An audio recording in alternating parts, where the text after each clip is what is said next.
Setidaknya 2 bulan ini bisa kita lihat arah kebijakannya itu seperti apa ke depan. Ada narasi melanjutkan dalam konteks hal-hal yang positif, tentu siapapun tidak menampik gitu. Walau kita juga bertanya, di era rejim Jokowi itu yang baik yang mana begitu kan. Ijazah palsu ada jadi era rejim Joko Widodo, ya kan. Ya, ijazah dari luar negeri yang nggak jelas kemudian menjadi wapres ya di eranya Joko Widodo.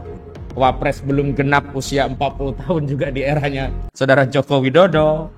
Kriminalisasi ulama, bahkan ulamanya sudah sempat diundang ke kantor Istana Presiden tapi ditangkap sebagai terorisme, itu juga terjadi di eranya saudara Joko Widodo.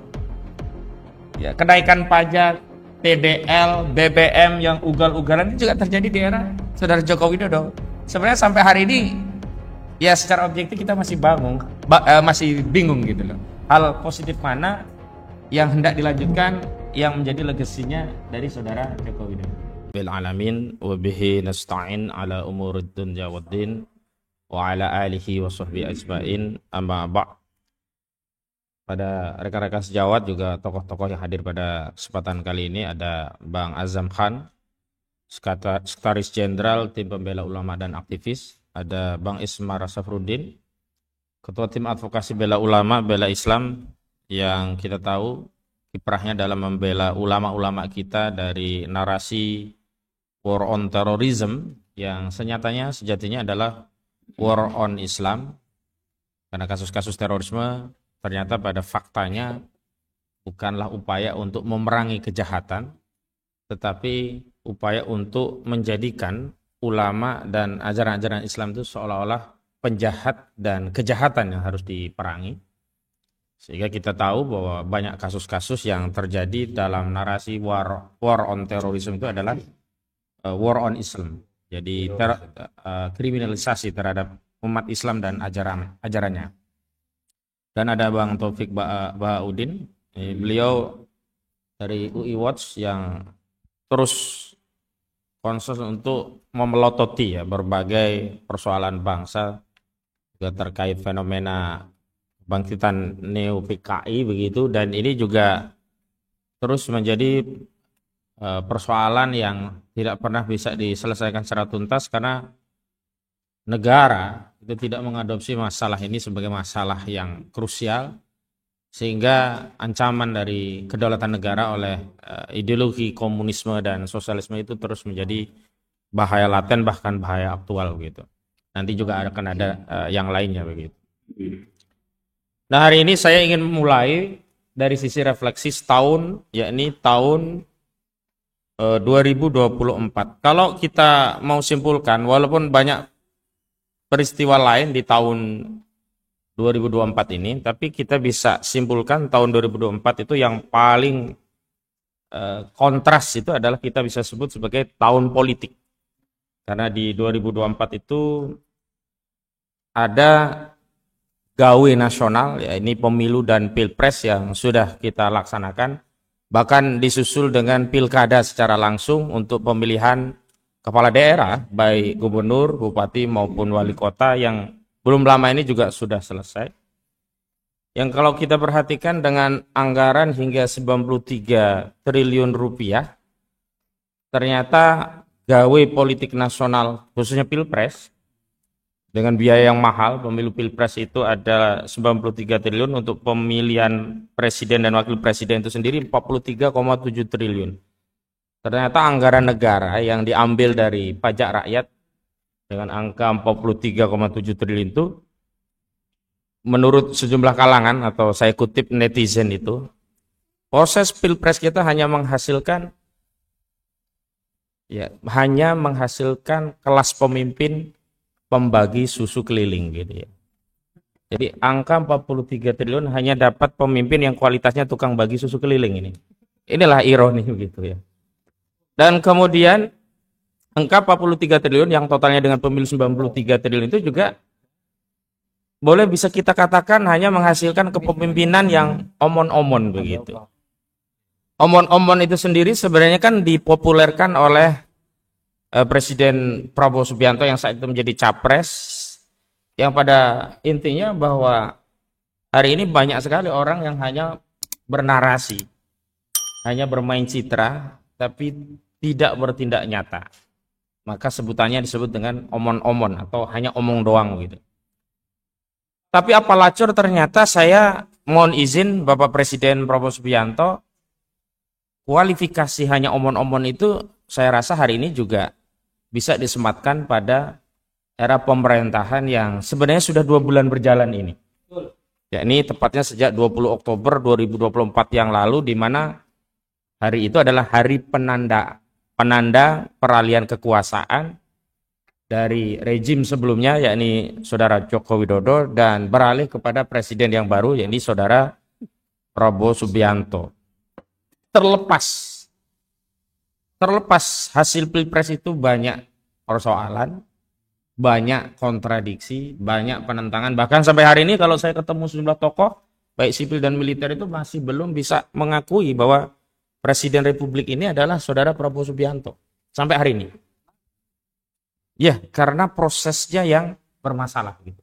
Tapi terlepas bahwa pada akhirnya seluruh rakyat menaruh harapan besar kepada Presiden Prabowo Subianto, karena bagaimanapun pada akhirnya dialah yang dilantik sebagai presiden, dialah yang mendapatkan amanah untuk menjalankan konstitusi, maka adalah layak, wajar, dan manusiawi ketika segenap elemen anak bangsa, seluruh rakyat Indonesia menaruh harapan besar kepada Presiden Prabowo Subianto. Tapi terlepas kita tidak bisa menjadikan periode 2 bulan kekuasaan Saudara Prabowo itu sebagai indikator, tapi setidaknya 2 bulan ini bisa kita lihat arah kebijakannya itu seperti apa ke depan.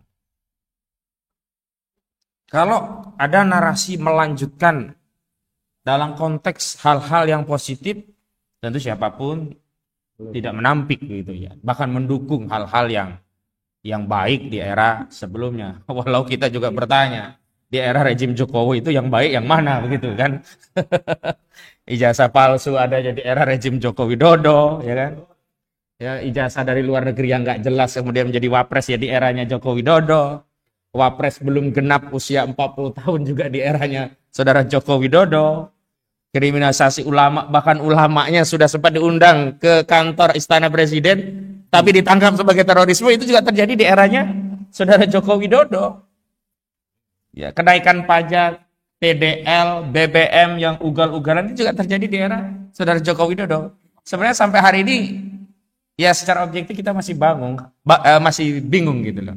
Hal positif mana yang hendak dilanjutkan yang menjadi legasinya dari Saudara Joko Widodo.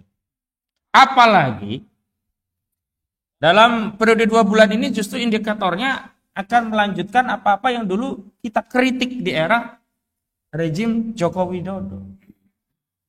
Dalam bidang ekonomi misalnya lah, ya. Dari dulu kita tahu bahwa persoalan bangsa kita itu memang kemampuan ekonomi kita belum maksimal, dan semestinya pejabat-pejabat kita baik di pemerintahan maupun DPR itu mencontoh emak-emak ya yang di rumah tangga itu. Kalau menyusun anggaran pendapatan dan belanja rumah tangga APBRT, emak-emak itu selalu menyusun pengeluaran berdasarkan pemasukan yang diberikan oleh suami mereka. Jadi kalau suami mereka itu, kalau di sana saja Bu ya, biar nggak campur baur ya, ikhwan akhwat ya. Kalaupun ya dari pemasukan belanja rumah tangga, Bu, di sebelah aja Bu biar ya. Nanti kalau yang ikhwan baru di depan saja. Jadi kalaupun mereka ya mendapat anggaran pemasukan dari belanja suami mereka sehari misalkan hanya 50.000, maka dia membelanjakan ya sebatas 50.000 itu. Secukupnya. Kalau ada barang dan jasa yang wajib, ya digantilah, disubstitusi lah. Ya gulanya nggak gula putih lah, ganti gula merah. Yang penting suami masih bisa ngopi gitu kan. Bang TB kalau bisa ngopi kan masih tenang gitu ya. Jadi jangan pula Bang TB minta layanan kopi susu tapi alokasi APBN-nya yang diberikan pada istri hanya kopi doang gitu. Itu ibu-ibu, emak-emak itu mengatur rumah tangga itu lebih cerdik, lebih cerdas, mengikuti falsafah budaya kita, tidak boleh besar pasak daripada tiang. Pengeluaran itu tidak boleh melebihi pemasukan. Sebisa-bisanya sama dengan pemasukan. Syukur kalau bisa diperkecil daripada pemasukan. Sehingga bisa nabung untuk keluarga. Tapi prinsip sederhana mengelola rumah tangga ini tidak diadopsi oleh pejabat kita, pemerintahan kita. Kita sebut pemerintah dan DPR karena menyusun APBN itu bukan hanya DPR, tapi kerjaan bersama, usulan dari pemerintah dan dibahas bersama DPR dan menjadilah undang-undang APBN. Dan undang-undang APBN kita di 2025 ini sekitar 3.000 triliun itu ternyata dibuat defisitnya sampai 612 triliun rupiah. Artinya apa? Negara kita itu memaksakan pengeluaran lebih besar daripada pemasukan. Harusnya kalau pemimpin ya yang memikirkan rakyatnya, karena kan akhirnya APBN tadi yang biayai bukan pejabat, rakyat yang kena pajak. Harusnya kalau belum bisa menambah pemasukan, jangan menambah pengeluaran. Kalau APBN kita potensi pendapatan pajaknya belum sanggup untuk ditingkatkan untuk memenuhi ekspektasi pengeluaran belanja negara, nggak usah ada pengeluaran yang ditambah. Seperti apa yang dilakukan oleh saudara Prabowo Subianto pasca dilantik, alih-alih merampingkan kabinet dalam rangka melakukan efektivitas dan efisiensi kinerja, sehingga terjadi pengetatan anggaran, sehingga rakyat menjadi tenang karena tahu pejabatnya itu ikut prihatin. Sebaliknya justru diobral kementerian. Coba bayangkan betapa gendutnya kementerian dan lembaga kita. Menteri koordinator udah meningkat banyak. Kementerian kemudian dipecah-pecah jadi banyak. Sehingga buzzer atau apapun bisa jadi pejabat di tingkat kementerian sekarang. Semua diakomodir. Sakit tidak kita sebagai rakyat? Sakit sekali.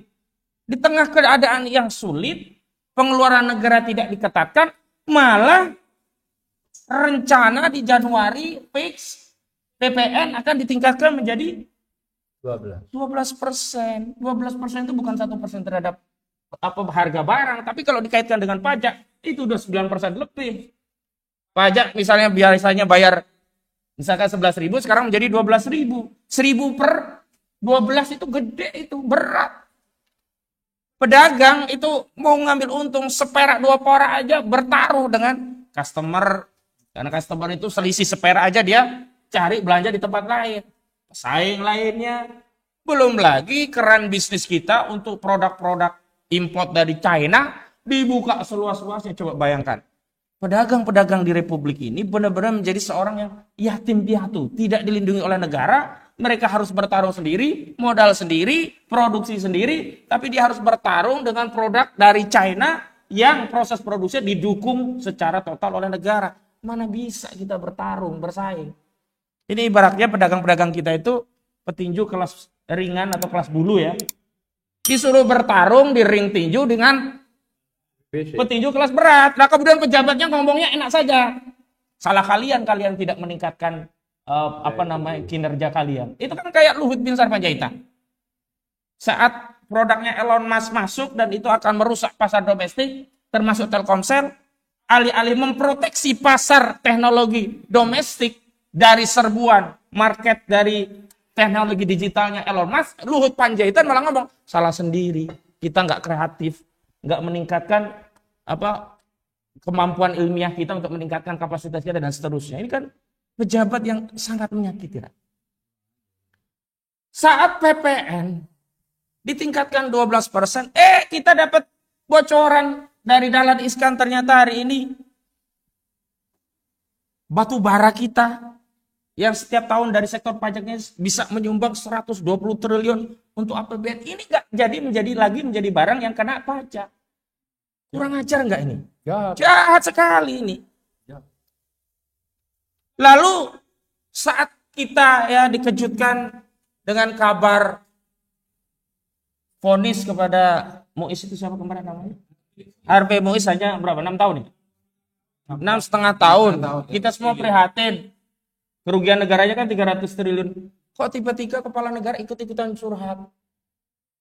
Presiden Prabowo ikutan curhat itu menyakiti hati rakyat.